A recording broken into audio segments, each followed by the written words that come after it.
Naglapot sa 9,066 ron numero it mga turista ron nagpadulong sa isla it Boracay sumugod Hunyo 1 matapos naging pahanugutan ron mga taga National Capital Region nga makasulod. Raya High sandig sa ginpagawa nga report it Municipal Tourism Office it Malay Aklan kahapon nga adlaw. Ginpangunahan it may pinakamadamo nga nagpadulong sa Boracay hay nagalin sa National Capital Region nga may kabilugan nga 5,732.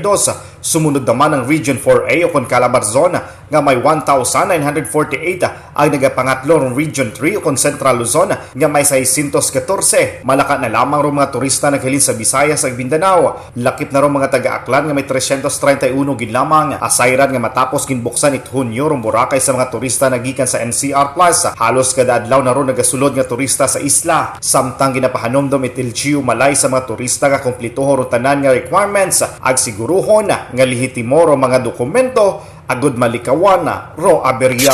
Balita regional gikan sa probinsya it Aklan.